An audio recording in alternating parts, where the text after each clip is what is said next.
പ്രിയ സിംഹക്കുട്ടി പ്രേക്ഷകരെ, ഇന്നെല്ലാവരും ആകാംക്ഷയോടെ കാത്തിരിക്കുന്ന ഇന്ത്യ ന്യൂസിലൻഡ് 2020 വേൾഡ് കപ്പിന്റെ ഫൈനൽ നടക്കുന്ന ദിവസമാണ്. അപ്പോൾ ഈ വേൾഡ് കപ്പിന്റെ ഫൈനലിൽ നമ്മൾ എത്തിയത് എങ്ങനെയെന്ന് ഞാൻ നിങ്ങളുടെ അടുത്ത് പറയാതെ തന്നെ നിങ്ങൾക്കറിയാം. അതായത് അവസാനത്തെ റൗണ്ടുകളിൽ ഇന്ത്യൻ ടീം റൺ റേറ്റിലും നെറ്റ് റൺ റേറ്റിലും പ്ലേയിങ് സെക്ഷനിൽ നിന്ന് തന്നെ പുറത്തോട്ട് പോകും എന്നൊരു അവസ്ഥ നിൽക്കുമ്പോൾ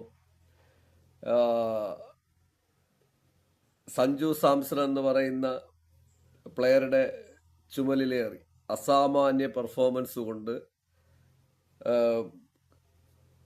2 റൗണ്ടുകൾ പിന്നിട്ട്, അതായത് ഏറ്റവും അവസാനത്തെ റൗണ്ടായ വെസ്റ്റ് ഇൻഡീസിനെതിരെയുള്ള കളി, അതിൽ മിന്നും ഫോമിലോട്ട് വരികയും അതിനുശേഷം സെമി ഫൈനലിലും മിന്നും ഫോമിലോട്ട് വരികയും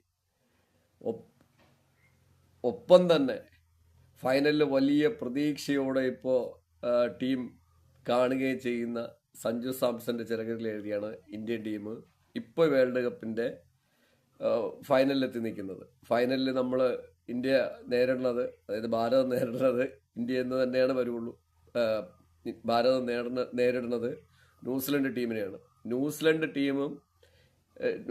ടീമും ഇന്ത്യയും തമ്മിലുള്ള ഈ ഒരു ഫൈനലിന് ഒരു കണക്ക് തീർക്കലിന്റെ കൂടെ ഒരു ചെറിയ കഥയിരിപ്പുണ്ട്. കാരണം എന്ന് പറഞ്ഞാൽ ടെസ്റ്റ് വേൾഡ് കപ്പിൽ ഇന്ത്യയെ തോൽപ്പിച്ച് അവർ കപ്പടിച്ചിട്ട് പോയി. അന്ന് വിരാട് കോഹ്ലിയുടെ നേതൃത്വത്തിലാണ്, വലിയ പ്രതീക്ഷയായിരുന്നു. പക്ഷെ ന്യൂസിലൻഡ് അന്ന് അപാര ഫോമിലായിരുന്നു, അസാമാന്യ ഫോമിൽ. ഇന്ത്യൻ ടീം അസാമാന്യ ഫോമിലാണ്. ഇന്ത്യക്ക് പുറത്തായിരുന്നു കളി. പക്ഷെ ന്യൂസിലൻഡ് ഇന്ത്യയെ വേൾഡ് കപ്പ് ടെസ്റ്റിൽ തോൽപ്പിച്ച് കപ്പടിച്ചിട്ട് പോയി. അതുപോലെ തന്നെ ഈ ടൂർണമെന്റിന്റെ ഈ ഫൈനലിൽ കപ്പ് ആരടിക്കും എന്ന് ചോദിച്ചു കഴിഞ്ഞു കഴിഞ്ഞാൽ ഇന്ത്യക്കും റിസ്ക് തന്നെയാണ്. 50-50 ചാൻസേ ഉള്ളൂ. 60-40 എന്ന് പറയാൻ പറ്റില്ല. കാരണം എന്ന് പറഞ്ഞു കഴിഞ്ഞാൽ ന്യൂസിലൻഡ് ടീമിന് ഇന്ത്യയുടെ ഉള്ള പ്രത്യേകിച്ച് സെമി ഫൈനൽ വിജയത്തിന്റെ ലെവല് കൂടുതലാണ്. ഇന്ത്യ പലപ്പോഴും സെമി ഫൈനലിലൊക്കെ ന്യൂസിലൻഡിലെ ടൂർണമെന്റുകളിൽ നേരിട്ട് കളിക്കുമ്പോഴത്തേക്കും ഇന്ത്യയുടെ വിജയ സാധ്യത താരതമ്യേന അല്പ കുറവാണ്. പിന്നെ അവർക്ക് ഇന്ത്യയിലൂടെ കളിക്കുമ്പോൾ കുറച്ച് വീര്യവും കൂടുതലാണ്. അതൊരു ന്യൂസിലൻഡിന്റെ ഒരു പ്രത്യേകതയാണ്.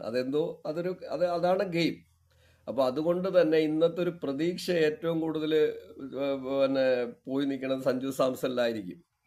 അത്രയും രീതിയിൽ വലിയ പ്രതീക്ഷ സഞ്ജു സാംസന്റെ പുറത്ത് അടിച്ചേൽപ്പിക്കാൻ പാടില്ല. സഞ്ജു സാംസൺ ഇതുപോലെ ഫ്രീ ആയിട്ട് വിട്ട് കളിപ്പിച്ചാൽ തന്നെയായിരിക്കും മുന്നോട്ട് വരാനുള്ള നല്ല പെർഫോമൻസ് വരാനുള്ള സാധ്യതയും, പെട്ടെന്ന് ഒരു ഹെവി ലെവലിലോട്ട് സ്കോർ കൊണ്ടുപോകാനുള്ള സാധ്യതയേ ഉള്ളൂ. ഇല്ലെങ്കിൽ പ്രഷർ കൊടുത്തു കഴിഞ്ഞു കഴിഞ്ഞാൽ പിന്നെ ഔട്ടായി കഴിഞ്ഞു കഴിഞ്ഞാൽ എല്ലാവരും ഡെസ്പാവും. അതിന്റെ ഒരു സാധ്യതയൊന്നുമില്ല. ഫ്രീ ആയിട്ട് തന്നെ കളിച്ച് മുന്നേറിയാൽ മാത്രമേ അതിനുള്ള വിജയത്തിലേക്കുള്ള സാധ്യത വരുള്ളൂ. അപ്പൊ ന്യൂസിലൻഡ് ഇന്ത്യയും തമ്മിൽ ഇന്ന് വേൾഡ് കപ്പ് നേരിടുമ്പോൾ ഏറ്റവും കൂടുതൽ സ്ട്രഗിൾ ചെയ്ത് സെമി ഫൈനലിൽ എത്തിയിരിക്കുന്ന ടീം ഇന്ത്യയാണ്. ഏറ്റവും കൂടുതൽ പ്രഷർ ഉണ്ടായിരുന്നത് ഇന്ത്യൻ ടീമിനാണ് ഈ വേൾഡ് കപ്പ് മൊത്തം. ഇതുവരെയുള്ള വേൾഡ് കപ്പിൽ ഇല്ലാത്തൊരു വലിയ പ്രഷറായിരുന്നു ഇന്ത്യൻ ടീമിന്റെ പുറത്ത് നിലനിന്നിരുന്നത്. കാരണം ഇന്ത്യൻ ടീം എന്ന് പറയുന്നത് ലോകത്തിൽ തന്നെ മികച്ച വേഗത്തിൽ ബാറ്റ് ചെയ്യാൻ അറിയാന്നുള്ളതും, 10 ബോൾ കളിച്ചു കഴിഞ്ഞാൽ അതിൽ 4 ബോൾ 6 അടിക്കാൻ കഴിവുള്ളവരും, ബാറ്റിന്റെ എവിടെ എഡ്ജ് ചെയ്താലും ബോളിന്റെ ബൗണ്ടറിക്ക് പുറത്തു പോകുമെന്നും, ആ ബാറ്റിലൊക്കെ എന്തോ സ്പെഷ്യൽ സാധനം ചെയ്തു വെച്ചിട്ടുണ്ടെന്ന് വരെ പരാതി വന്നിട്ടുണ്ടായിരുന്നു ഇടയ്ക്ക്. അത് ചെക്ക് ചെയ്യണമെന്ന് ഇന്ത്യയുടെ ബാറ്റിനെയൊക്കെ.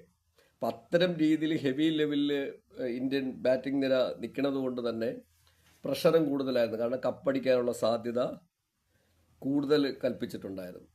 അപ്പം അതുകൊണ്ട് തന്നെ ഇന്ത്യൻ ടീമിന് വളരെ ഹെവി പ്രഷർ തന്നെയാണ്. ആ പ്രഷറിന്റെ ഒരു വിഷയം കൊണ്ടൊന്നുമല്ല ഇന്ത്യ ലാസ്റ്റ് സൂപ്പർ 8 വന്നപ്പോഴത്തേക്ക് സ്ട്രഗിൾ ചെയ്തത്. ഒരു കളി സൗത്ത് ആഫ്രിക്കയായിട്ട് തോറ്റുപോയെന്ന് പറയുന്നത് അതൊരു വിഷയമല്ല, ആ തോൽവി അർഹിച്ചതും തന്നെയാണ്. പക്ഷെ പിന്നീട് തുടർന്ന് ടീമിൽ വന്ന ചെറിയ മാറ്റങ്ങളും സഞ്ജു സാംസന്റെ അപരാജിത ഉയർത്തെഴുന്നേൽപ്പും മറ്റ് ബാറ്റ്സ്മാൻമാരുടെ പെർഫോമൻസും കൊണ്ടാണ് നമ്മളിപ്പോൾ ഫൈനലിൽ എത്തി നിൽക്കുന്നത്. ഈ ഫൈനലിൽ എത്തി നിൽക്കുമ്പോഴത്തേക്കും ഇന്ത്യയുടെ ബൗളിംഗ് നിര ഭയങ്കര മിടുക്കെന്ന് ഒരിക്കലും പറയാൻ പറ്റൂല. ഇന്ത്യയുടെ ബൗളിംഗ് നിര ഇപ്പോഴും ശരാശരിക്ക് താഴെയാണ്. ഇതിൽ നിർണായക ഘട്ടത്തിൽ മുമ്പേ ഫോം ആവുമ്പോഴോ അല്ലെങ്കിൽ ചില സമയത്ത് നിർണായക ഘട്ടത്തിൽ ഒന്നോ രണ്ടോ വിക്കറ്റ് ഹെവി ഹിറ്റിങ്ങിലോട്ട് പോകുമ്പോൾ വീണു പോകുന്നത് കൊണ്ടാണ് നമ്മുടെ എതിർ ടീം ഇന്ത്യയെ തോൽപ്പിച്ച് മുന്നോട്ട് പോകാൻ പറ്റാത്തത്. കാരണം എന്തെന്ന് ചോദിച്ചു കഴിഞ്ഞാൽ ഇന്ത്യൻ ടീം അടിച്ചു വച്ചിരിക്കുന്ന സ്കോർ അത്രയും വലുതാണ്. പക്ഷെ താരതമ്യേന ചെറിയ സ്കോറിലാണെങ്കിൽ ഒരു 150 160 താഴെയായിരുന്നു ഇന്ത്യ ഫസ്റ്റ് ബാറ്റ് ചെയ്ത് ലീഡ് ചെയ്യുന്ന സമയത്തൊക്കെ ആണെങ്കിൽ ഇത് പ്രശ്നമാണ്.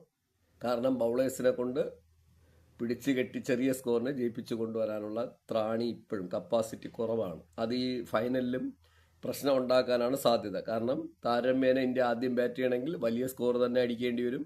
ചെറിയ സ്കോറാണെങ്കിൽ ഇന്ത്യൻ ടീമിന് അവരെ പിടിച്ചു നിർത്തി ഔട്ടാക്കാൻ പറ്റുന്ന സാധ്യത കുറവാണ്. പിന്നെ രണ്ടാമതുള്ള കാര്യം എന്ന് പറഞ്ഞാൽ 170 180 താഴെയാണ് സ്കോറെങ്കിൽ ന്യൂസിലൻഡ് വളരെ സിമ്പിളായിട്ട് ചേസ് ചെയ്യാനും ചാൻസ് ഉണ്ട്. ഇനി തിരിച്ചാണെങ്കിൽ ന്യൂസിലൻഡ് ആണെങ്കിൽ വലിയ സ്കോർ അടിച്ചാൽ മാത്രമേ രക്ഷയുള്ളൂ. കാരണം എന്ന് പറഞ്ഞാൽ ന്യൂസിലൻഡിന്റെ മിഡിൽ എറിയുന്ന സ്ലോ ബൗളേഴ്സ് ഉണ്ട്, മീഡിയം ഫേസ് എറിയണത്. അവർ ഒഴിച്ചു കഴിഞ്ഞാൽ ബാക്കി അവർ വിക്കറ്റും എടുക്കും. അവരെ ഒഴിച്ചു കഴിഞ്ഞാൽ ബാക്കിയുള്ള എല്ലാ ബൗളേഴ്സും അടി വാങ്ങാനുള്ള സാധ്യത ഭയങ്കരം തന്നെയാണ്. കാരണം ഇന്ത്യയുടെ ബാറ്റിങ്ങിന്റെ ഒരു ലെവൽ ഓഫ് റേഞ്ച് അങ്ങനെയാണ്. Middle slow bowlers medium pace എറിയുന്നവരെ സംബന്ധിച്ച് ഇന്ത്യക്കൊരു പ്രോബ്ലംസ് ഉണ്ട്. കണ്ടിന്യൂസ് ആയിട്ട് സ്ലോ ബോൾ എറിഞ്ഞു കഴിഞ്ഞാൽ പിന്നെ ഔട്ടാവും.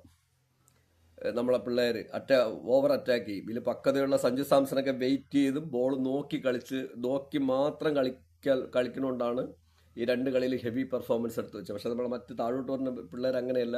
2 6 അടിച്ച് കഴിഞ്ഞാൽ അടുത്ത ബോൾ സ്ലോ ഓവർ പറഞ്ഞെങ്കിൽ അതിനും ബോൾ നോക്കാതെ പെട്ടെന്ന് കണക്ട് ചെയ്യും. അങ്ങനെ വരുമ്പോൾ വിക്കറ്റ് വീഴാനുള്ള ചാൻസും ഉണ്ട്. അങ്ങനെ അതുകൊണ്ടാണ് ഈ വേൾഡ് കപ്പിന്റെ ഫൈനലിൽ ന്യൂസിലൻഡിനും ഇന്ത്യക്കും 50-50 ചാൻസ് കൽപ്പിക്കുന്നത്. അപ്പോൾ അതിന് മുൻപായിട്ട് വളരെ രസകരമായിരുന്നു നമ്മുടെ സെമി ലൈനപ്പിൽ നിങ്ങൾ നോക്കണം. എല്ലാ ഭൂഖണ്ഡത്തിൽ നിന്നും ആൾ വന്നിട്ട് ടീമെത്തി.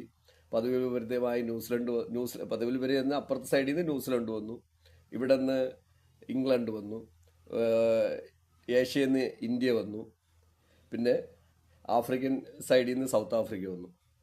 അപ്പോൾ നോക്കിയാൽ 4 സ്ഥലത്തുനിന്നും ഒരു ലോകകപ്പിന്റെ സെമിയിലെത്തിയ, അപ്പോൾ എന്തായാലും വളരെ വ്യത്യസ്തമായ സ്ഥലത്തേക്ക് കപ്പ് പോകും എന്നുള്ളതൊരു ഉറപ്പായി കഴിഞ്ഞ സെമിയായിരുന്നു. അതിപ്പോൾ ഏഷ്യയിൽ വന്ന് നിൽക്കുകയാണ്.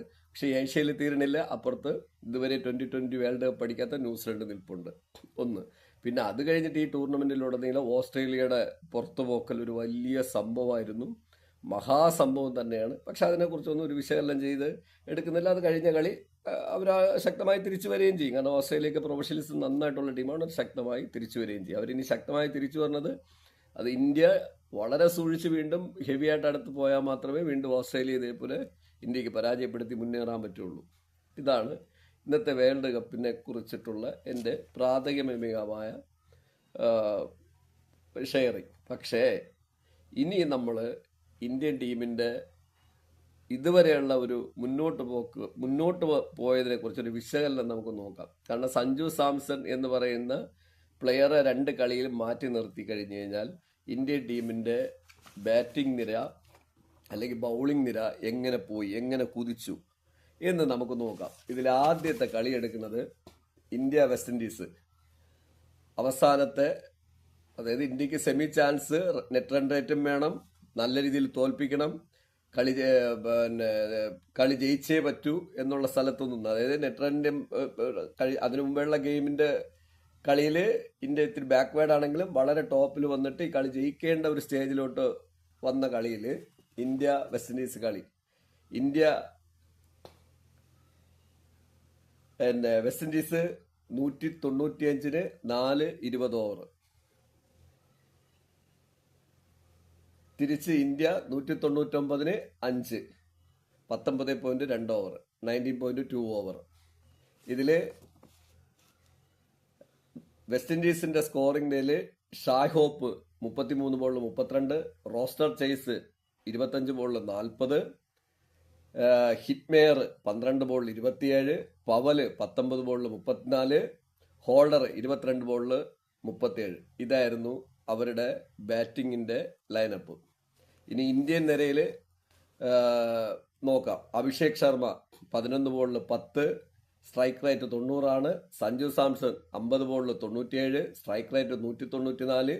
ഇഷാൻ കിഷൻ 6 ബോളിൽ 10, സ്ട്രൈക്ക് റേറ്റ് 166. സൂര്യകുമാർ 16 ബോളിൽ 18, സ്ട്രൈക്ക് റേറ്റ് 112. തിലക് വർമ്മ 15 ബോളിൽ 27, സ്ട്രൈക്ക് റേറ്റ് 180.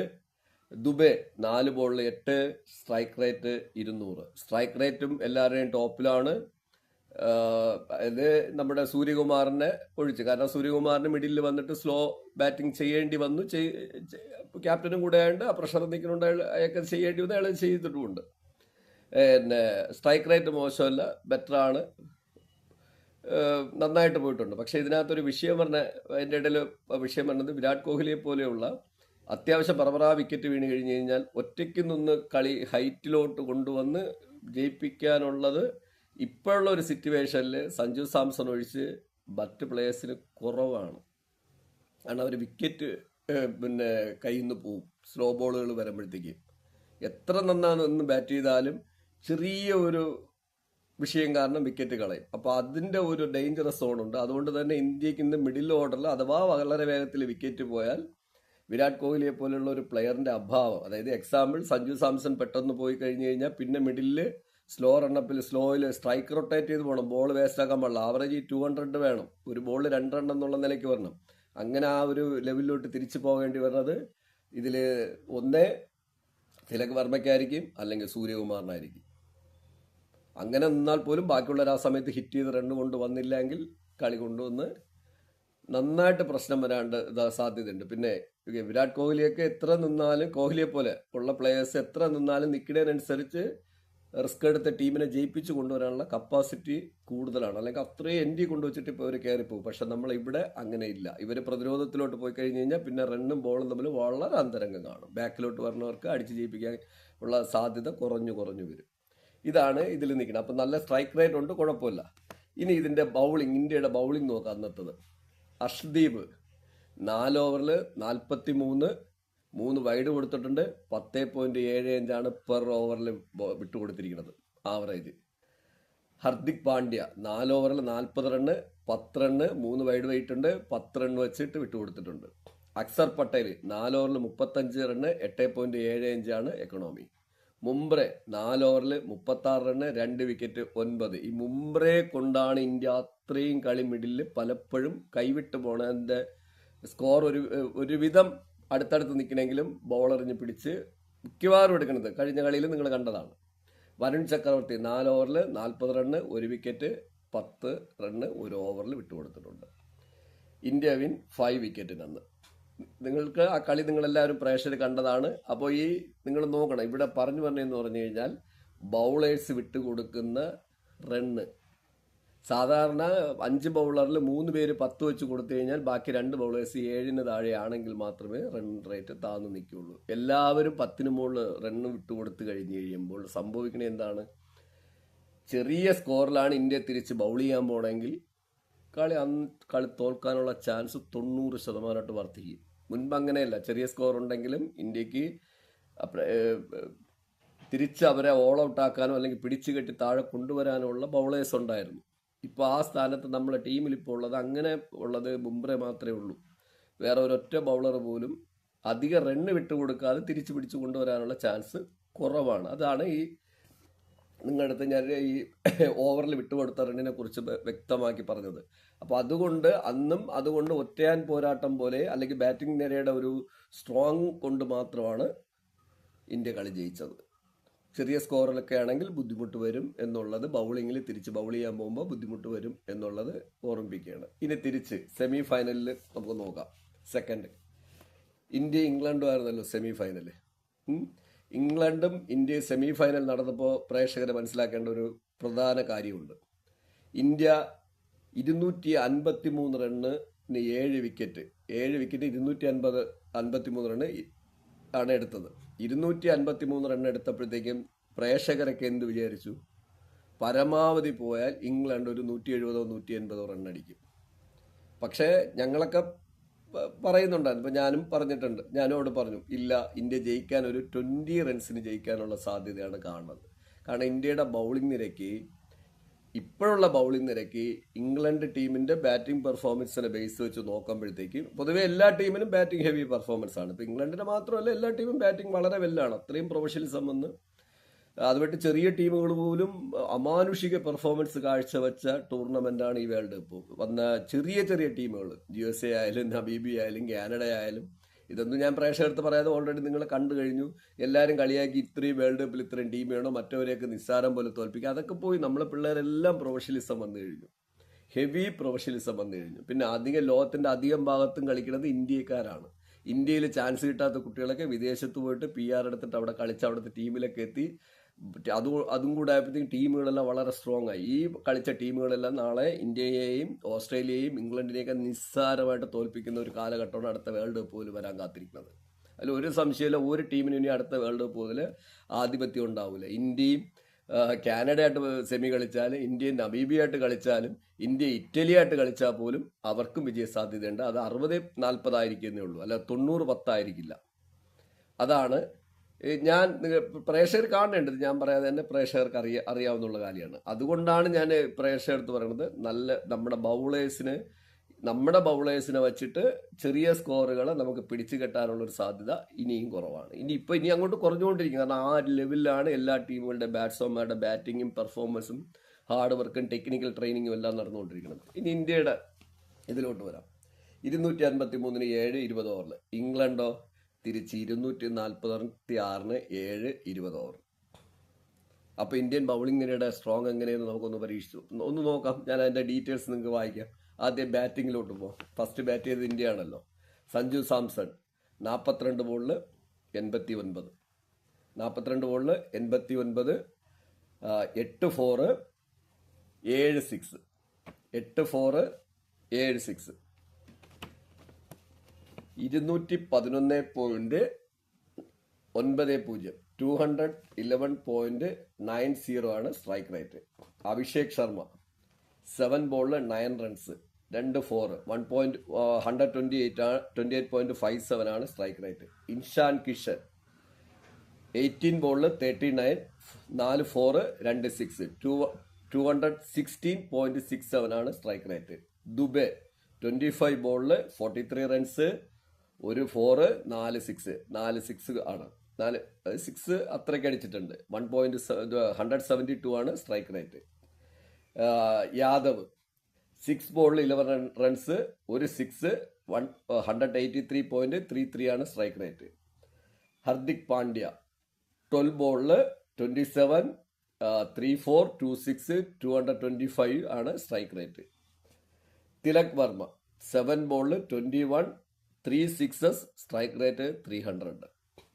അർഷദ് പട്ടേൽ 2 ബോളിൽ 2 റൺസ്, 100 റൺസ് ആണ് സ്ട്രൈക്ക് റേറ്റ്. ഇത്രയും രീതിയിൽ നമ്മൾ നല്ല പെർഫോമൻസോടുകൂടിയാണ് ഈ 253 അടിച്ചത്. അതായത് 2020-ലെ ഏറ്റവും നല്ല സ്കോർ, ഒരു സെമിയിലൊക്കെ ഹെവി സ്കോറാണ് ഈ അടിച്ചു വെച്ചത്. അപ്പോൾ എതിർ ടീമൊന്നും ഇന്ന് വരെ ഇതിൻ്റെ അടുത്ത് പോലും അങ്ങനെ വരാറില്ല, മുഖ്യ കളികളിൽ എത്താറില്ല. അതായത് മുൻപ് ഒരു 50 ഓവറിൽ സൗത്ത് ആഫ്രിക്ക ഓസ്ട്രേലിയ തോൽപ്പിച്ചു. സൗത്ത് ആഫ്രിക്ക 400 അടുപ്പിച്ചുള്ള റൺസിന്, 400 സംതിങ് ആണ്, ഇല്ല 400 അടുപ്പിച്ചുള്ള റൺസിന് 383 അങ്ങനെ എന്തോ ജയിച്ച്.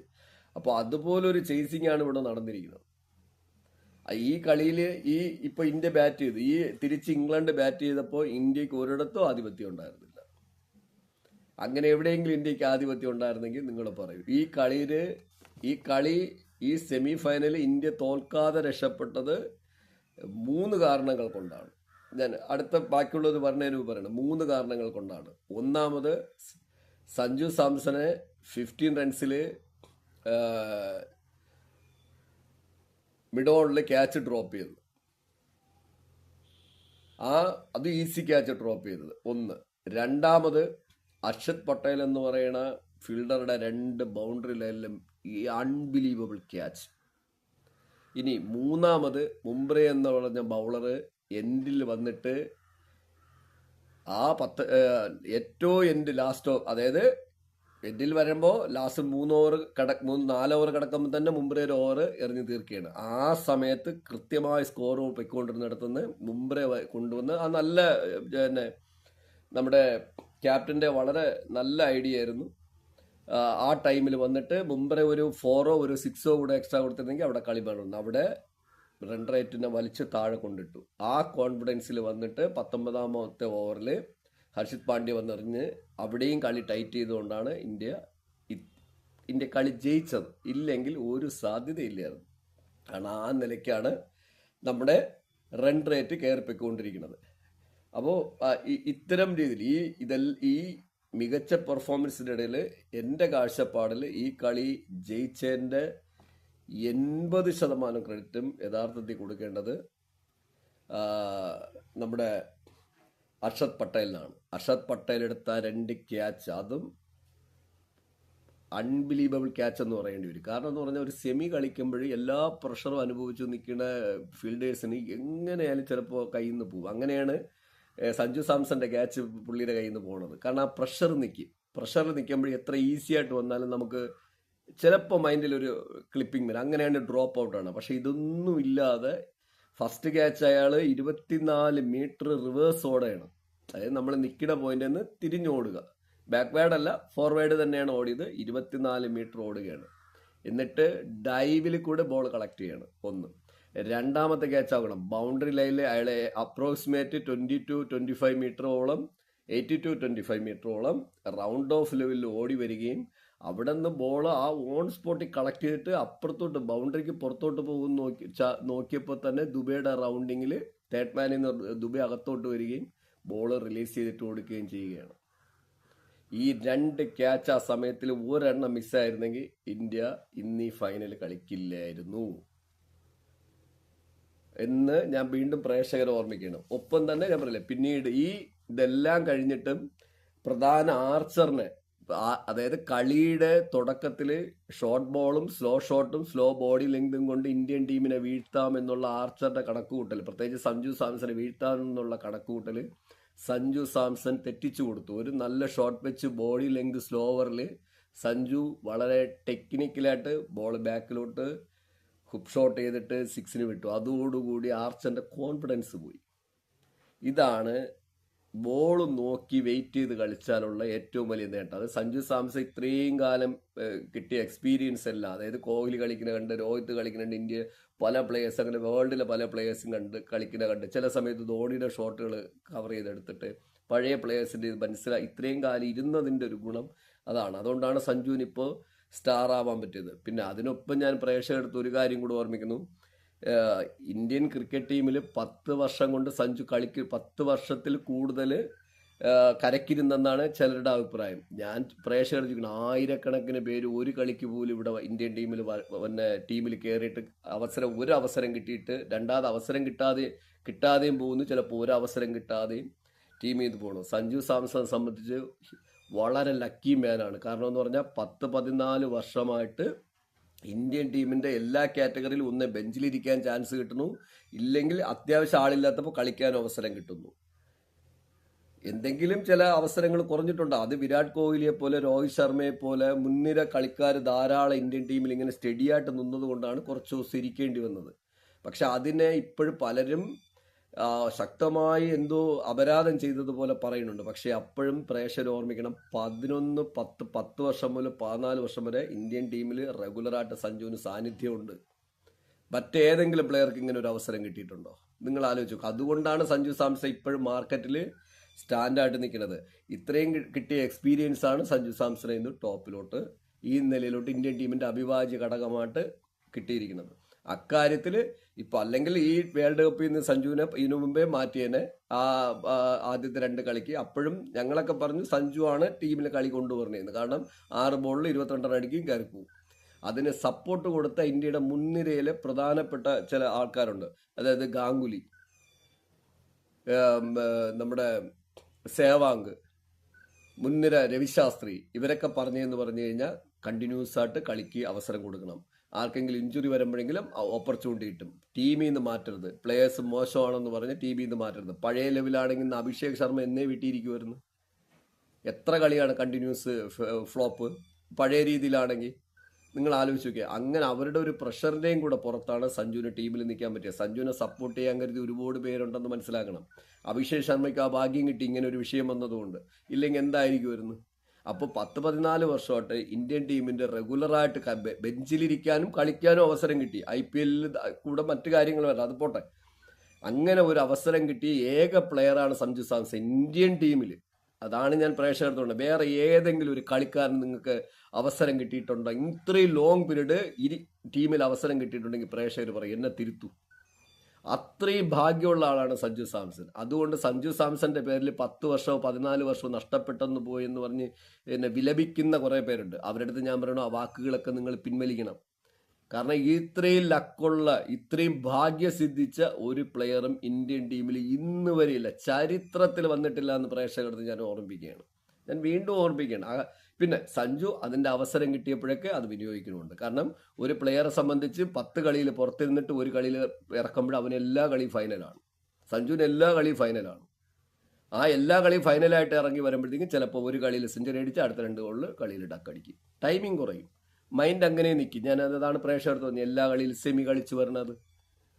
സെമിയിൽ അതിനൊക്കെ വരുന്ന പ്രഷർ, ആ പ്രഷറിൻ്റെ പുറത്താണ് ഇംഗ്ലണ്ടിൻ്റെ നമ്മുടെ പയ്യ ക്യാച്ച് ഡ്രോപ്പ് ചെയ്തത് സഞ്ജുവിൻ്റെ. വേറെ പിന്നെ അത് കഴിഞ്ഞിട്ട് അവരെവിടെ ഡ്രോപ്പ് ചെയ്യണം? എവിടെ ഫീൽഡിൽ ലൂസാവണം? ഇന്ത്യൻ ടീം ഫീൽഡിൽ ബുദ്ധിമുട്ട് കണ്ടിട്ടില്ലേ? അത് ആ പ്രഷറിൻ്റെ പുറത്താണ്. മറ്റേതങ്ങനെ റെഗുലറായിട്ട് നിന്ന് സെറ്റായി വന്നപ്പോഴത്തേക്കും അവസരം കിട്ടിയപ്പോൾ ഉപയോഗിച്ച് കളിക്കാനും പറ്റി. ഇന്ന് അത്രയും കാലം സഞ്ജുവിന് അവസരം കിട്ടിയതുകൊണ്ടാണ് ഇന്ന് സഞ്ജുവിന് ഈ ടോപ്പ് ലെവലിൽ എത്താൻ പറ്റിയത്. സഞ്ജു മാത്രമല്ല, എല്ലാവരുടെ കാര്യം ഇത് പ്രേക്ഷകർ മനസ്സിലാക്കണം. അതുകൊണ്ട് അത്തരം പിന്നെ വിടുവായുത്തം പറയുന്ന ആരായാലും, ഞാൻ ആരെയും പേര് പറയണില്ല, പ്രേക്ഷകർ ആരെങ്കിലും പേര് പറഞ്ഞാൽ അതൊരു വലിയ ഒരു വിവാദമാവണമെന്ന് എനിക്ക് പ്രശ്നമല്ല. പക്ഷെ അത് ആവശ്യമില്ല. നമ്മളങ്ങനെ ആരെയും തേജോവധം ചെയ്യേണ്ട കാര്യമില്ല. ഇത് ക്രിക്കറ്റ് അല്ലേ, സ്പോർട്സിൽ നമ്മൾ ഒരു കളിക്കാരനെയും തേജോവധമോ ഒരു അനാലിസിസ്റ്റിനെയോ അല്ലെങ്കിൽ ആർട്ടിക്കിൾ ധാരാളം ഇതിൻ്റെ ഗവാസ്കർ അടക്കം പോലുള്ള ആരെയും നമ്മൾ തേജോവധം ചെയ്യേണ്ട കാര്യമൊന്നുമില്ല. അതൊക്കെ ഓരോരുത്തർക്കും ഓരോ അഭിപ്രായം ഉണ്ടാവും. പക്ഷെ ഞാൻ എൻ്റെ അഭിപ്രായത്തിൽ തുറന്നു പറയണം, ഇത്രയും ഭാഗ്യം സിദ്ധിച്ച ഒരു പ്ലെയറും ഇതുവരെ ക്രിക്കറ്റിന്റെ കാരിയറിൽ തന്നെ ഉണ്ടായിട്ടില്ല. അതുകൊണ്ട് എല്ലാവരും അനാവശ്യപ്പെടുന്ന ആ വാക്കുകൾ പിൻവലിക്കുക.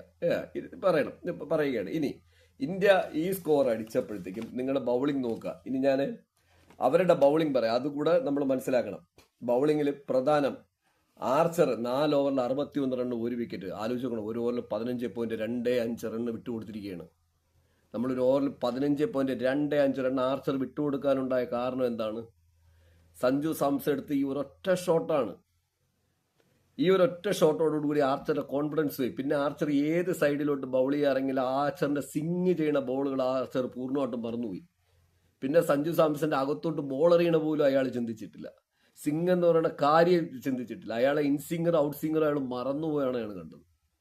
പിന്നെ എല്ലാം അയാൾ ആ ഒരു വേറെ കാറ്റഗറിയിൽ ഇട്ടെടുക്കണേണ്. ആ കാറ്റഗറി എല്ലാം തന്നെ സഞ്ജു സാംസൺ അടക്കം, സഞ്ജു സാംസണോ സൂര്യകുമാർ പോലെയുള്ള എക്സ്പീരിയൻസ് പ്ലേയേഴ്സ് വെയിറ്റ് ചെയ്ത് കളിക്കുന്നവർ കളിക്കും. അപ്പോൾ കോൺഫിഡൻസ് ഓവർ കൂടുതൽ സഞ്ജുവിന് കിട്ടുകയും സഞ്ജു പിന്നെ ആർച്ചറിന് നിസ്സാരം പോലെ കളിക്കുകയും അങ്ങനെ ആർച്ചർ വേൾഡ് കപ്പിൽ ചരിത്രത്തിലെ ഏറ്റവും ടോപ്പ് ബൗളറിൽ ഒന്നാണ്. നിസ്സാരം പോലെ പോവുകയും ചെയ്യും. ഇതാണ് കോൺഫിഡൻസ്. ഇങ്ങനെയാണ് വരേണ്ടത്. അതെല്ലാം കൊടുത്തത് ഞാൻ ഈ പറഞ്ഞ നമ്മുടെ മുൻനിര കളിക്കാരുടെ സപ്പോർട്ടാണ്. ആ കോൺഫിഡൻസ് സഞ്ജുവിന് ഗുണമായി, ഇന്ത്യൻ ടീമിന് ഗുണമായി. പിന്നീട് വന്ന എല്ലാവരും കളിച്ചു. അപ്പോൾ ആ ഒരു കൃത്യമായിട്ടും ആ ഒരു കാര്യം ഞാൻ പ്രേക്ഷകർക്ക് പറയണം. ആർച്ചറിന് ഇതേപോലെ ഫൈനലിലും റിട്ടേൺ ഇങ്ങനെ പോയാൽ മാത്രമേ, മുൻനിര ബൗളേഴ്സിനെ വരട്ടിയാൽ മാത്രമേയാണ് ഇന്ത്യൻ ടീമിന് ചാൻസ് കൂടുതൽ. അതോടെ അവർ വേണം. പിന്നെ മിഡിൽ ഓർഡറുള്ള ബൗളറിനെ വളരെ ശ്രദ്ധിച്ച് കളിച്ചാൽ മതി. കളിച്ചു കഴിഞ്ഞാൽ സഞ്ജുവിനെ സാംസണൊക്കെ നിൽക്കുകയാണെങ്കിൽ ശ്രദ്ധിച്ച് കളിയും കൊണ്ടുവരും. ഇനി തിരിച്ചാണ് രസം. തിരിച്ച് നമ്മുടെ ഇംഗ്ലണ്ടിന്റെ ചേസിങ് നിങ്ങൾ നോക്കൂ. ജാക്ക് ബദേൽ 48 ബോളിൽ 105, 218.75 ആണ് അയാളുടെ സ്ട്രൈക്ക് റേറ്റ്. നോക്കണം, 8-4, 7 6.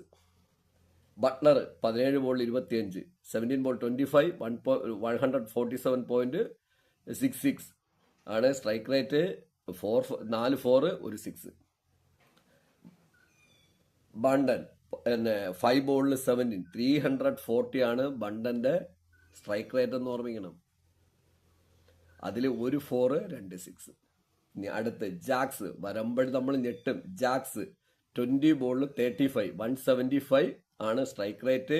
4 4, 2 6. സാം കരൻ 14 ബോളിൽ 18. അവിടെ മാത്രമാണ് ഇത്ര സ്ലോ ആയത്. സാം കരൻ അല്പം താഴോട്ട് പോയി. അല്ല, അവിടെ ആ ഒരു 10 റണ്ണോട് വന്നെങ്കിൽ ഇന്ത്യയുടെ കഥ മാറിയത്. ഇനി കഴിഞ്ഞില്ല, ബാക്കിലോട്ട് ഞാൻ പറയാം പ്രേക്ഷകർക്ക്. 14 ബോളിൽ 18, 128 ആണ് സ്ട്രൈക്ക് റേറ്റ്. 2 4 മാത്രം. ആർച്ചർ കഥ ഇവിടെയാണ് മാറുന്നത്. നിങ്ങൾ ശ്രദ്ധിച്ചു നോക്കൂ. 4 ബോളിൽ 19. ആർച്ചറിന്റെ സ്ട്രൈക്ക് റേറ്റ് 475.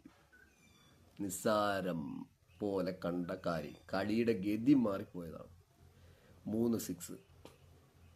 അതായത് ചെറിയ രീതിയിൽ ഒരു നോ ബോള് ശിവൻ ദുബെ എറിഞ്ഞിരുന്നെങ്കിൽ കളി എന്താവുമായിരുന്നു? ഇന്ത്യ ജയിച്ചത് എത്ര റണ്ണിനാണെന്ന് പ്രേക്ഷകർ നോക്കൂ, എത്ര റണ്ണിനെന്ന് നോക്കൂ. വളരെ നിസ്സാരമായി ഇന്ത്യ വിൻ ചെയ്തത് 7 റൺസിനാണ്.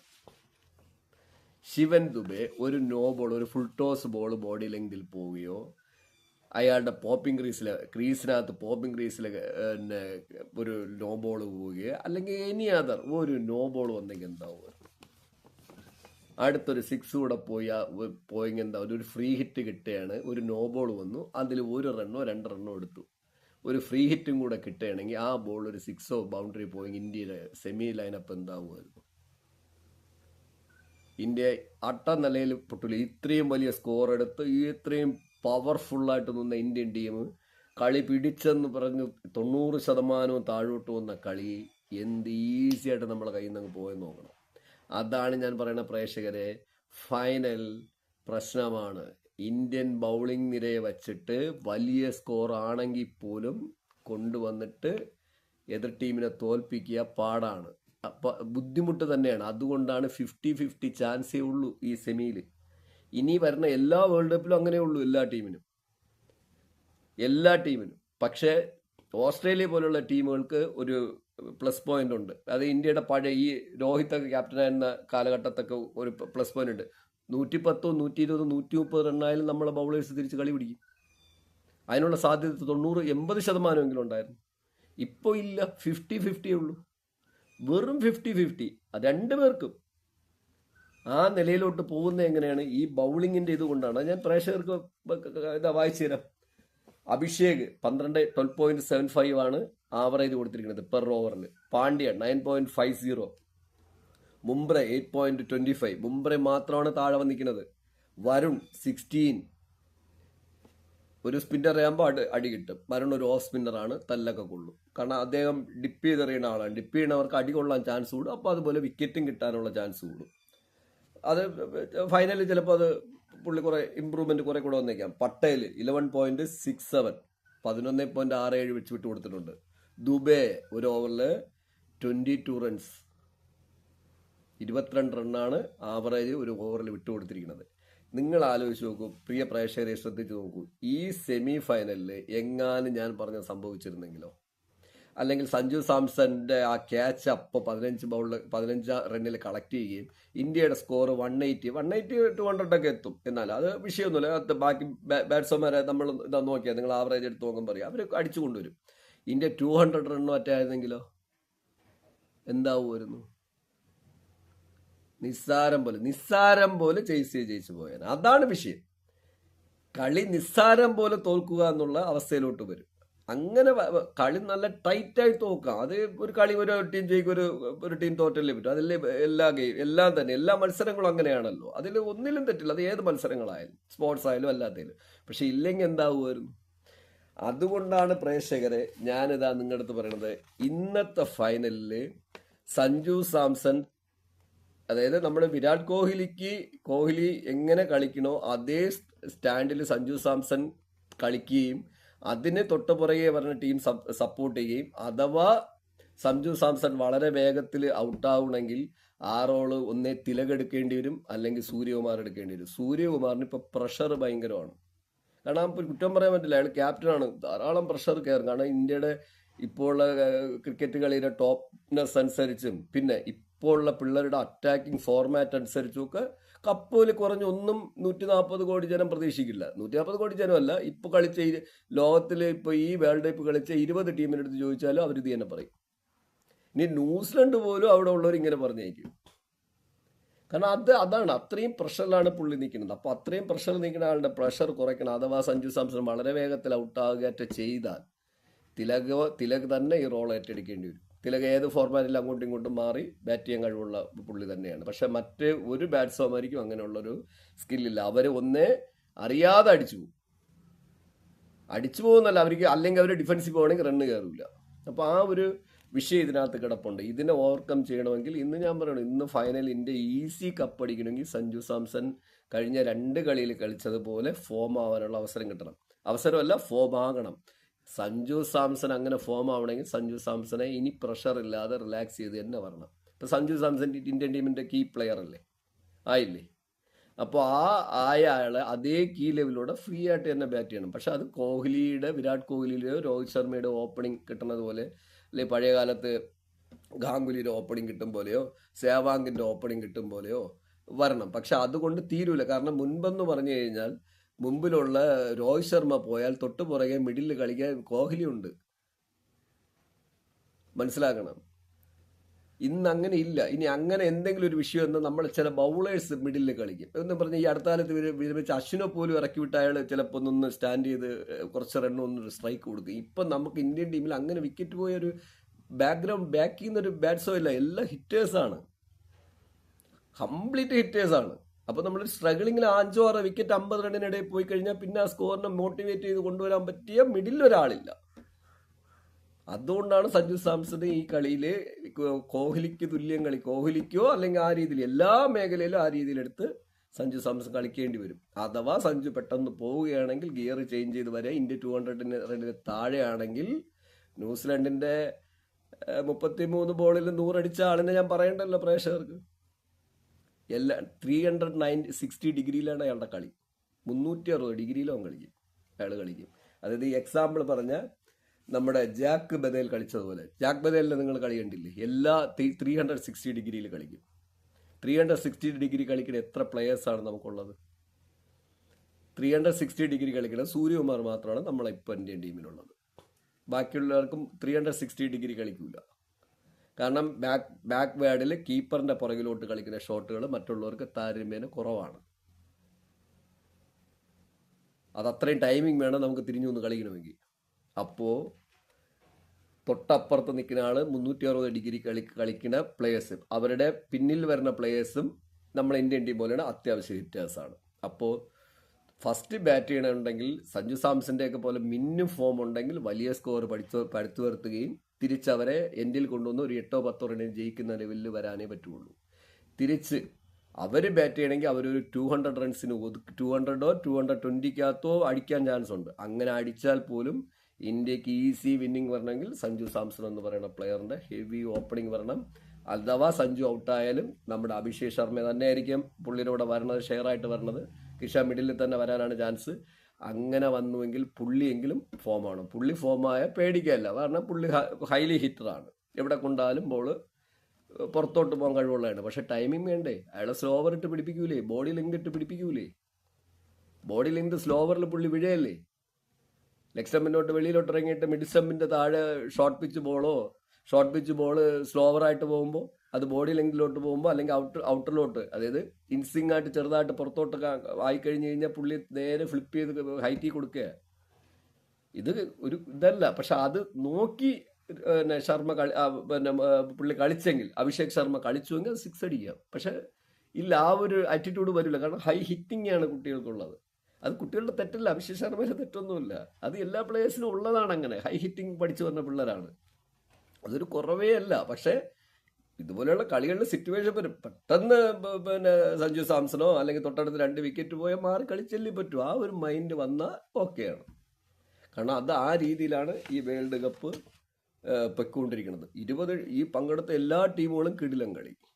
ഇനി നമ്മുടെ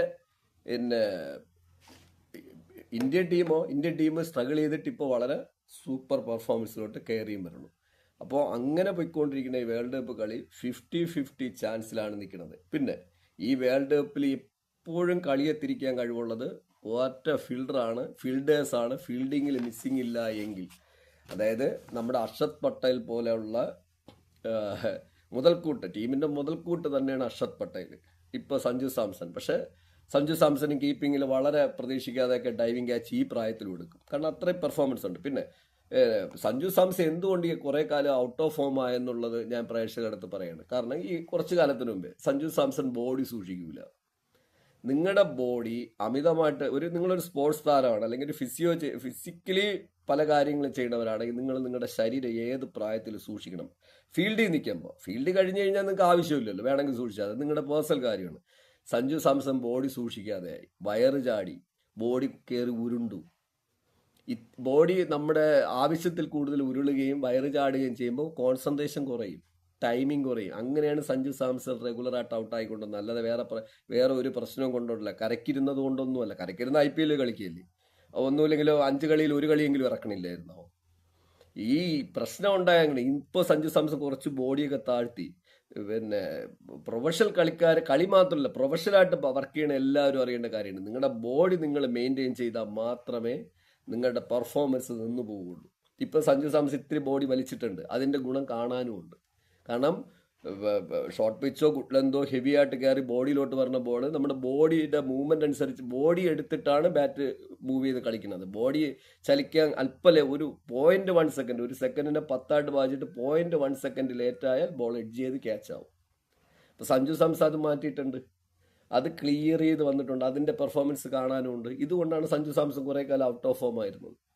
അല്ലാതെ പ്രേക്ഷകരാരും നിങ്ങൾ ഉദ്ദേശിക്കുന്നത് പോലെ അല്ലെന്നാണ് എൻ്റെ കാഴ്ചപ്പാടിൽ കൂടെ ഞാൻ പ്രേക്ഷകരടുത്ത് പറയണത്. അപ്പോൾ അതുകൊണ്ടാണ് ഈ ഫൈനലിൽ ഈ 2 കളി സഞ്ജു ഹെവി ആയിട്ട് കളിക്കുക, ഇനി മുന്നോട്ട് പോകാനുള്ള ചാൻസും കൂടുതലായത്. പിന്നെ അഭിഷേക് പട്ടേലിനെ പോലെയുള്ള മികച്ച ഫീൽഡേഴ്സ്മാരും കൂടെ ടീമിലുള്ളപ്പോഴത്തേക്ക് ഏത് സമയം കളി അങ്ങോട്ടും ഇങ്ങോട്ടും തിരിയാം, ഏത് സമയം. ആ രീതിയിലാണ് വേൾഡ് കപ്പ് ഇപ്പോൾ മുന്നോട്ട് പോയിക്കൊണ്ടിരിക്കുന്നത്. അതുകൊണ്ട് ഇന്നിപ്പോൾ ഒരു ഇന്ത്യക്കാരൻ എന്നുള്ള നിലയ്ക്ക് ഞാനും ഇന്ത്യൻ ടീം തന്നെ ജയിക്കട്ടെ എന്ന് ആഗ്രഹിക്കും. മലയാളി എന്നുള്ള നിലയിൽ സഞ്ജു നന്നായിട്ട് ഒന്നുകൂടെ മിന്നട്ടെ എന്ന് ആഗ്രഹിക്കും. സെഞ്ചുറി ഒന്നും അടിക്കണമെന്നില്ല, ഇതുപോലെ കീ ആയിട്ട് കൊടുക്കണം, കീ ആയിട്ട് തുറന്നങ്ങ് വിട്ടിട്ട് പോയാൽ ബാക്കി എന്ന് പറഞ്ഞൊരു നോക്കിക്കോളൂ. അങ്ങനെ വരട്ടെ. പിന്നെ ഹെവി പ്രഷർ ചെയ്യുന്ന സൂര്യകുമാർ കപ്പ് ഉയർത്തട്ടെ എന്നൊക്കെ നമ്മളും ആഗ്രഹിക്കുന്നു. പക്ഷേ ഇതേപോലെ തന്നെ പറഞ്ഞാൽ അതിനേക്കാളും പെർഫോമൻസ് ചെയ്യുന്ന ന്യൂസിലൻഡിന് ഇതുവരെ ഒരു കപ്പ് കിട്ടിയിട്ടില്ല. അപ്പോൾ അങ്ങനെയുള്ള ന്യൂസിലൻഡ് ടീമിന് നമ്മുടെ ടെസ്റ്റിൻ്റെ വേൾഡ് കപ്പ് മാത്രമേ അവർ കിട്ടിയിട്ടുള്ളൂ. അപ്പോൾ ന്യൂസിലൻഡ് ടീമിന് ഈ കപ്പ് കിട്ടുന്നതുകൊണ്ടും കിട്ടിയാലും അതും സന്തോഷം തന്നെയാണ്. ഇന്ത്യ തോറ്റു എന്ന് പറഞ്ഞ് ഒരു പ്രോബ്ലമോ ഒരു വിഷമോ എനിക്ക് ഫീൽ ചെയ്യില്ല. പക്ഷെ അത് എങ്ങനെ തോക്കുന്നു എന്നുള്ളതാണ് പ്രശ്നം. സൗത്ത് ആഫ്രിക്കയുടെ അടുത്ത് തോറ്റതുപോലെ സ്ലോ ബോളുകളൊന്നും പറഞ്ഞ എല്ലാ കളിക്കാരനും സ്ലോ ബോൾ കണ്ടിട്ട് മനസ്സിലാവാതെ അടിച്ചു കൊടുക്കുക ഔട്ടാകുകയോ വളരെ ദയനീയമായ പരാജയത്തിൽ കൂടി തോറ്റാൽ മാത്രമേ പ്രശ്നമുള്ളൂ. ആ രീതിയിലൊക്കെ അതൊക്കെ അത് ഞാൻ ഓൾറെഡി പറഞ്ഞു കഴിഞ്ഞു. നിലവാരം കുറഞ്ഞ കുട്ടികളെപ്പോലെ വരുന്നത് നിങ്ങൾ ഹെവി പ്രൊഫഷണലും പ്രതീക്ഷയുടെ ഭാരവും ഉള്ള പ്ലേയേഴ്സാണ് കളിക്കുന്നത്. അല്ലാത്ത രീതിയിലൊരു ഫൈനലാണ്, അങ്ങോട്ടും ഇങ്ങോട്ടും കട്ടക്കി തന്നെ കളിക്കണം, ഇഞ്ചോടിഞ്ച് കളി വരണം, കളി തന്നെ വരട്ടെ. വന്നതിന് ശേഷം ഇന്ത്യ ജയിക്കുകയോ ന്യൂസിലൻഡ് ജയിക്കുകയോ, രണ്ടിൽ ഏതായാലും കുഴപ്പമില്ല. പക്ഷെ എങ്കിലും ഒരു ഇന്ത്യക്കാരൻ എന്നുള്ളതിലേക്ക് നമ്മൾ ആഗ്രഹിക്കൂലേ ഒരു കപ്പൂടെ പിടിക്കാൻ. അതേ എല്ലാവരുടെയും ആഗ്രഹം പോലെ തന്നെ എനിക്കും ഉണ്ടാവും. 2 ടീമിനും തികഞ്ഞ അഭിനന്ദനങ്ങൾ. പ്രിയ പ്രേക്ഷകരുടെ അടുത്ത് ഞാൻ ഒരു കാര്യം ഇപ്പോഴും പറയണം, ഇത് ഒരു ഇന്റർനാഷണൽ പ്രൊഫഷണൽ കാര്യങ്ങളാണ്. നിങ്ങളും ചെയ്യുന്ന പല വർക്കുകളും പ്രൊഫഷണലുകളായിരിക്കും. കോമ്പറ്റീഷൻ ഫീൽഡെല്ലാം പ്രഷറുള്ളതാണ്. ആൾക്കാർ 1500 അഭിപ്രായങ്ങൾ പറയും. കേൾക്കേണ്ട കാര്യങ്ങൾ മാത്രം കേൾക്കുക. നിങ്ങൾ അഭിപ്രായം പറയണവർ മനസ്സിലാക്കുക. അഭിപ്രായം എന്തെങ്കിലും രീതിയിൽ അഭിപ്രായം പറയണവർ മനസ്സിലാക്കാം. ഒരു ദിവസമെങ്കിലും ഗ്രൗണ്ടിലൊന്ന് ഇറങ്ങി നിൽക്കുക. ടെന്നീസ് ബോളിൽ ഒരു ചെറിയ കളിക്ക് പോലും നിങ്ങൾ 5 പേര് ഷെയർ ചെയ്ത് കളിക്കുമ്പോഴുണ്ടാവുന്ന പ്രഷർ പോലും നിങ്ങൾ ആലോചിക്കണം. അപ്പോഴാണ് ഇന്റർനാഷണൽ ലെവലിൽ കളിക്കണവർ. എല്ലാവരും മത്സരമാണ്, എല്ലാം പ്രഷറാണ്. പിന്നെ ഇതിപ്പോൾ ഏകദേശം 2 ലക്ഷം കോടി രൂപ ബിസിനസ്സുമാണ്. അപ്പോൾ എല്ലാ സൈഡിൽ നിന്ന് ബിസിനസ് എത്ര ഡെവലപ്പ് ആവുമോ അതിനനുസരിച്ച് പ്രഷറും കൂടും. പിന്നെ എല്ലാ പ്ലേയേഴ്സും ഹെവി പ്ലേയേഴ്സ് ആകുമ്പോൾ പ്രതീക്ഷയുടെ ഭാരവും കൂടും. അപ്പോൾ ഇതിലെല്ലാത്തിലും ഹെവി പ്രഷർ ഉണ്ടെന്ന് പ്രേക്ഷകർ മനസ്സിലാക്കണം. ഇതും കൂടെ നിങ്ങൾ അറിഞ്ഞിട്ട് വേണം ഒരു പ്ലെയർ ഒരു കളി 2 കളി കളിച്ചിട്ട് 1 കളി കളിച്ചില്ലെന്ന് പറഞ്ഞ് ചീത്ത പറയുന്നത്. കാരണം നമ്മുടെ സ്ഥിരം കേൾക്കുന്നുണ്ട്. ഇത്രയായിട്ട് നമ്മൾ ഓഡിയൻസ് പ്രൊഫഷണലുകൾ ആവുന്നില്ല, കുറച്ച് പേരേ ആവണുള്ളൂ. ഞാൻ പ്രേക്ഷകരെടുത്തോണ്ട് നിങ്ങളും പ്രൊഫഷണലുകളാവും. എങ്ങനെയാണ് പ്രൊഫഷണലുകളാവണം? പണം കൊണ്ടല്ല, എഡ്യൂക്കേഷൻ കൊണ്ടുമല്ല. നിങ്ങളുടെ ചിന്തകൾ, നിങ്ങളുടെ തിരിച്ചറിവും നിങ്ങളുടെ എക്സ്പീരിയൻസും അത് മറ്റുള്ളവരെ നിങ്ങൾക്ക് സ്റ്റഡി ചെയ്യാനുള്ള പവറും കൊണ്ടാണ്. അതിനൊരു പവർ നിങ്ങൾക്ക് വേണം. ഇതൊന്നും നമുക്ക് വിദ്യാഭ്യാസം കൊണ്ട് കിട്ടൂല, ഇതൊന്നും കൊണ്ട് നമുക്ക് പണം കൊണ്ട് കിട്ടില്ല, ഒന്നും തന്നെ നമ്മുടെ വേറെ ഒരു വഴിക്കും കിട്ടില്ല. നിങ്ങൾ തന്നെ ചിന്തിച്ചാർജിച്ചെടുക്കണം. അതിനുള്ള വീവ് നിങ്ങളുടെ ബ്രെയിനിൽ വേണം, അതിനുള്ള ചിന്തിക്കാനുള്ള കഴിവ് വേണം, ഒബ്സർവ് ചെയ്യാൻ പറ്റണം. നമ്മളെപ്പോലെയാണ് മറ്റുള്ളവരുടെ ലെവലും ഒന്ന് മനസ്സിലാക്കണം. അതിനുശേഷം നിങ്ങൾ ഒരു ദിവസമെങ്കിലും ഒരു മത്സരത്തിന് ഇറങ്ങിപ്പോണം. എന്തെങ്കിലും ഒരു മത്സരത്തിന് ഇറങ്ങിപ്പോയി നോക്കൂ. ഒരു വർക്കിൽ പ്രൊഫഷണലായിട്ട് ഇറങ്ങി നോക്കൂ. എന്തുമാത്രം കോമ്പറ്റീഷനാണ്, നിങ്ങൾ ടെൻഷനാണ് അനുഭവിക്കേണ്ടി വരുന്നത് ആ ടൈമിൽ. ആ ടെൻഷൻ കഴിഞ്ഞ് മത്സരം ജയിച്ചാലും തോറ്റാലും കുറേ കഴിയുമ്പോൾ അതങ്ങ് മാറും. പിന്നെ അടുത്ത് വീണ്ടും മത്സരത്തിലേക്ക് കിടക്കും, അല്ലെങ്കിൽ മറ്റൊന്നിലോട്ട് കിടക്കും. അപ്പോൾ അങ്ങനെ നിങ്ങൾ മനസ്സിലാക്കണം, ആ പ്രഷറിന്റെ ഹെവിയാണ് എല്ലാവരുടെ തോളത്തിരിക്കുന്ന ഭാരം. അത് എത്രയും നല്ല പെർഫോമൻസ് ചെയ്യും അത്രയും വരും. അപ്പോൾ പ്രേക്ഷകരായ നിങ്ങളും പ്രൊഫഷണലുകളാകുക. അതനുസരിച്ച് ആ വ്യൂവോട് കൂടി നിങ്ങൾ കാര്യങ്ങൾ പറയുക. അല്ലാതെ ഒരു കപ്പ് കൈ പോകുമ്പോഴോ അല്ലെങ്കിൽ ഒരാളുടെ പെർഫോമൻസ് മോശമാകുമ്പോഴോ ഉടനെ അയാൾ തലയ്ക്ക് കുറുക്കിന് കയറി നിന്ന് കുത്തരുത്. ഒന്ന്. രണ്ടാമത്, 140 കോടി ജനമാണ് ഇന്ത്യയുടെ സമ്പത്ത്. അതിലിപ്പോൾ കണക്കൂട്ടി കഴിഞ്ഞാൽ ഇന്നത്തെ ഫൈനൽ എൻ്റെ എൻ്റെ ഒരു ഉദ്ദേശത്തിൽ ഒരു 20 കോടി ജനമെങ്കിലും കാണും, കുറഞ്ഞത് 20 കോടി പേര് ലൈനിൽ മാത്രം കാണും. ടോട്ടാലിറ്റി ഒരു 40 കോടി പ്രേക്ഷകരെ പ്രതീക്ഷിക്കുന്നു. എല്ലാ വ്യൂവിലും കൂടെ 40-50 കോടി പ്രേക്ഷകരെ ഈ വേൾഡ് കപ്പ് ഫൈനൽ കാണാൻ ചാൻസ് ഉണ്ടെന്നാണ് കണക്കുണ്ട്. മൊത്തത്തിൽ ചാനലും എല്ലാം കൂടെ, എല്ലാ ചാനലുകളും മൊബൈലും എല്ലാം കൂടെ ഈ പിന്നെ കാണാൻ സാധ്യതയുണ്ടെന്ന് ഞാൻ കണക്കൂട്ടുന്നു. ഈ പ്രേക്ഷകരെല്ലാം തന്നെയും വളരെ ശ്രദ്ധിച്ച്, വളരെ വീവോടെ, വളരെ പ്രൊഫഷണലുകളാവുക. കുറേ കൂടെ നിങ്ങൾ ചിന്തിക്കുക, ഗ്രാസ് ഉണ്ടാക്കുക. അതനുസരിച്ച് നമ്മുടെ നാട്ടിലും സ്കൂളുകളിലും എല്ലാം തന്നെ മാറ്റങ്ങളുണ്ടാവും. അല്ലെങ്കിൽ ഒരിക്കലും മാറ്റങ്ങളുണ്ടാവില്ല. നല്ല വിദ്യാഭ്യാസമുള്ളവരുടെ പലരുടെയും ചിന്ത ഏറ്റവും താഴെയുള്ള ലോക്കൽ ഒരാൾ ചിന്തിക്കണേക്കാൾ ഒരു സാധാ മനുഷ്യൻ ചിന്തിക്കണേ എൻ്റെ പോലും ഇല്ല, കാണുന്നില്ല. ഹെവി ലെവലിൽ വലിയ വിദ്യാഭ്യാസം നേടിയിരിക്കണം, വലിയ പോസ്റ്റ് ഇരിക്കണവർക്കൊക്കെ എപ്പോഴും താഴേക്കിടയിലെ ചിന്തയാണ് കാണുക. ഒരു പ്രൊഫഷണലിസം അല്ല, എന്തിനും ഏതിനും മറ്റുള്ളവരെ കുറ്റം പറയുക, തോളത്ത് കയറുക എന്നാൽ സ്ഥിരം കണ്ടുവരികയാണ്. ഒരിടത്തും രക്ഷയില്ല, എവിടെ പോയാല. അത്തരം അറ്റിറ്റ്യൂഡ് മാറണമെങ്കിൽ പ്രേക്ഷകരായ നിങ്ങളുടെ വ്യൂ മാറണം. അപ്പം നിങ്ങൾ അത്തരം ആൾക്കാർ പെട്ടെന്ന് ഗ്രാസ് ചെയ്യും, നിങ്ങൾ പെട്ടെന്ന് അത് മനസ്സിലാകുന്നതോടുകൂടി അവർ പതുക്കെ മാറി തുടങ്ങും. അങ്ങനെ ഒരു മാറ്റം വരട്ടെ. എല്ലാ പ്രേക്ഷകരെ എല്ലാ മേഖലയിലും പ്രൊഫഷണലായിട്ട് ചിന്തിക്കൂ. എന്നിട്ട് മറ്റുള്ളവർ സപ്പോർട്ട് ചെയ്യൂ. ചെറിയ ചെറിയ കാര്യങ്ങൾ ചൂണ്ടിക്കാണിക്കും, അത്രേ ചെയ്യാൻ പറ്റുള്ളൂ. അതിനപ്പുറം എന്താണ് ചെയ്യാനുള്ളത്? ഹാർഡ് വർക്ക് ചെയ്യാനുള്ള അവസരം കൊടുക്കുക. പിന്നെ പണിയെടുക്കണവന് നല്ല ശമ്പളവും കൊടുക്കുക. നമ്മുടെ നാട്ടിൽ പണിയെടുക്കണവന് ശമ്പളം തീരെ കുറവാണ്. എന്നിട്ട് അതുകൊണ്ടാണ് കുട്ടികളെല്ലാം യൂറോപ്പുകളിലൊക്കെ പോയി ഇപ്പോൾ എല്ലാം വിദേശ രാജ്യങ്ങളിൽ പോയി ലാൻഡ് ചെയ്തിട്ട് അവിടുത്തെ രാജ്യങ്ങൾക്ക് വേണ്ടി കളിക്കുന്നത്. അങ്ങനെ കളിക്കുന്നത് വലിയ സന്തോഷം. കാരണം ഇപ്പോൾ എല്ലാ വേൾഡ് കപ്പിൽ കളിക്കാൻ വന്ന ഫുൾ ടീമിലും നിങ്ങൾ ആലോചിച്ച് നോക്കിയേ, ഏത് ടീമിലാണ് ഒരു 4 ഇന്ത്യക്കാരില്ലാത്തൊരു ടീം ഇരിക്കുന്നത്? ഇവർക്കാർക്കും ഇന്ത്യക്ക് വേണ്ടി കളിക്കാൻ താല്പര്യമില്ലാത്തതുകൊണ്ടാണ്, ഇന്ത്യയിൽ നിൽക്കാൻ താല്പര്യമില്ലാത്തതുകൊണ്ടാണോ? അല്ല, സാമ്പത്തിക ഒരു വിഷയമാണ്. സാമ്പത്തികം എന്ന് പറയുന്നത് ഇപ്പോൾ 2 ലക്ഷം കോടി രൂപ ബിസിനസ്സാണ് ക്രിക്കറ്റ്. താഴോട്ടുള്ളവർക്ക് എത്ര രൂപ ശമ്പളം കൊടുക്കണം? ഡിസ്ട്രിക്ട് ലെവൽ നിങ്ങൾ ചിന്തിച്ച് നോക്കിയത്, ഡിസ്ട്രിക്ട് ലെവലിലോ സ്റ്റേറ്റ് ലെവലിലോ വളരെ കുറച്ച് ശമ്പളമേ ഉള്ളൂ. നാഷണൽ ലെവലിലോട്ട് മുകളിൽ മാത്രമാണ് വലിയ ശമ്പളം ഉള്ളത്. അത് ക്രിക്കറ്റിലെ എല്ലാത്തിൻ്റെ അവസ്ഥ. അത് മാറണം. ലക്ഷക്കണക്കിന് കോടി രൂപ വരുമ്പോൾ താഴേക്കിടയിലുള്ളവർക്ക് നല്ല ശമ്പളം കൊടുക്കാത്തത്, ഒരു ദിവസം പണിയെടുക്കണ ആൾക്ക് ഒരു 3000 രൂപയെങ്കിലും കൊടുക്കാത്തത്, 1000 രൂപയ്ക്ക് താഴെയാണ് എല്ലായിടും കൊടുക്കുന്നത്. 1000 രൂപ ഇപ്പോൾ എന്തിനുണ്ട്? പെട്രോൾ അടിച്ച് ബാക്കി കാര്യങ്ങൾ നോക്കുമ്പോൾ. അപ്പോൾ ഞാൻ ഇത് എല്ലാ മേഖലയിലും എക്സാമ്പിൾ പറഞ്ഞാൽ, ഇപ്പോൾ നേഴ്സുമാരുടെ ശമ്പളം എത്രയാണെന്ന് ഞാൻ പറഞ്ഞെന്നുള്ളേ ഉള്ളൂ. ഇതിൻ്റെ കൂടെ നമ്മുടെ പ്രൈവറ്റിലെ മെഡിക്കൽ ജോലിയുടെ നേഴ്സുമാരുടെ ശമ്പളം എത്രയാണ്? പ്രൈവറ്റിൽ 20,000 രൂപ, 22,000 രൂപ. അവർ BSc എടുത്ത് അല്ലെങ്കിൽ ഇത്രയും പ്രൊഫഷണലായിട്ട് രാവും പകലും പണി ചെയ്യുന്നവർക്ക് അവർ മിനിമം 50,000 രൂപ കൊടുക്കണ്ടേ? പണം ഇല്ലാത്തതുകൊണ്ടാണോ? ഹോസ്പിറ്റലിൽ പണം ഇല്ലാത്തതുകൊണ്ടാണോ നിങ്ങൾ വിചാരം? നിങ്ങൾക്ക് എവിടെയെങ്കിലും ബില്ലിൽ കുറവ് ചെയ്ത് തരണം ആരെങ്കിലും? എവിടെയെങ്കിലും നിങ്ങളുടെ ബില്ല് പ്രൈവറ്റിൽ ജോലി ചികിത്സിക്കാൻ പോകുമ്പോൾ ചെറിയ ബില്ല് തരാറുണ്ടോ? ഇല്ലല്ലോ. അതനുസരിച്ച് കൊടുക്കാൻ തയ്യാറാവണം. കുറച്ച് ജോലിക്കാരെ വെച്ചാൽ മതി. കുടിക്കുന്ന ജോലിക്കാർക്ക് നല്ല ശമ്പളം കൊടുക്കണം. ആ രീതിയിൽ. അപ്പം ഞാനത് പ്രേക്ഷകനാണ്. ഇന്ത്യയിൽ അത് ഇല്ലാത്തതുകൊണ്ടാണ് നമ്മളെ പിള്ളേർ അത്രയും ഇവിടെ നിൽക്കാതെ പുറത്തു പോകണത്. കുറേ പേർക്ക് പുറത്താണ് താല്പര്യമെങ്കിലും കുറേ പേര് പോകണം. അതിനൊരു മാറ്റം കൊണ്ടുവരണമെങ്കിൽ ഞാൻ അതാണ് പറഞ്ഞ പ്രേക്ഷകർ, നിങ്ങൾ 10-50 കോടി പേര് ഇത് കാണുകയാണ്, നിങ്ങൾ ഈ കളി കാണുകയാണ്. നിങ്ങളിത് മനസ്സിലാക്കണം. നിങ്ങളൊക്കെ പ്രൊഫഷണലായിട്ട് ചിന്തിക്കണം. എല്ലാവർക്കും വരുമാനം ഉള്ളിടത്ത് നല്ല ശമ്പളം കൊടുത്തേ പറ്റൂ. ഇത് എല്ലാ മേഖലയിലും ഉണ്ട്. ഇപ്പോൾ ക്രിക്കറ്റിലായാലും താഴേക്കടയിലുള്ളവർക്കൊന്നും ശമ്പളമൊന്നും ഇല്ല, തുച്ഛമായ പൈസയാണ്. പാഷൻ ഉള്ളതുകൊണ്ടാണ് എല്ലാവരും പണിയെടുക്കുന്നത്. അതിനെ ഒരു യൂട്ടിലൈസ് ചെയ്യും പോലെയാണ് എനിക്ക് ഫീൽ ചെയ്യണത് എല്ലാ മേഖലയിലും. അത് എല്ലാ മേഖലയിലും ആണ് ഞാൻ പറഞ്ഞ, കളി മാത്രമല്ല എല്ലാ മേഖലയിലും.